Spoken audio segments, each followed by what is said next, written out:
We recently launched a redesign to our resident work order submission workflow that allows for a more cohesive, user-friendly experience. Here's what the updated workflow looks like for residents. First, the resident will enter their contact information, including their name, phone number, and email address. Next, the resident will be asked to validate their address.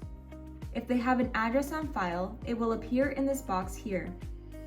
If the address that appears is not correct or up to date, the resident can click Enter it here, where they can fill out their correct address. They can also select Start Over, which takes them back to the first step, where they can ensure the information was entered correctly.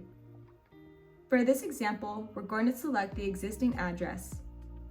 Next, the resident will be asked if this is a new maintenance issue and will list all the open work orders for the location.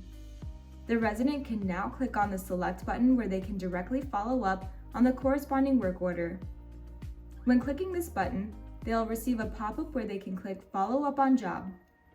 Clicking on this will take them to their resident dashboard for that specific work order and allows them to leave a note that turns into a task for someone to follow up on the work order. If the resident needs to submit a new request, they can click on Submit a Service Request at the bottom.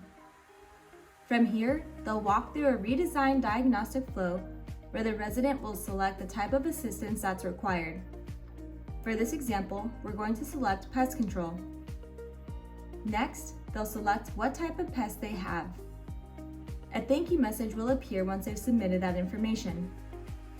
Next, the resident will have the option to provide any additional details regarding the issue, along with the option to upload a photo. Once they've submitted those additional details, they will select their availability. They can select one of the 4 default options, or they can add a custom time slot if none of the default timeframes work with their schedule. Clicking on Custom Time Slot will prompt the user to this page where they can choose specific time slots based on each day of the week. If none of the time slots work for the resident, they have the option to provide permission to enter their property. For this example, we'll keep the default selections and hit Next Question. The resident will then be asked if a service provider can enter their property outside of their given availability. If they choose yes, they will then be asked to provide access instructions to their property. If they choose no, they will be prompted to a thank you page confirming their work order was submitted. From here, they have the option to view the work order details where they can see all the information they submitted. And that's it. If you need any additional assistance or have any questions, please reach out to our customer success team at success@latchel.com.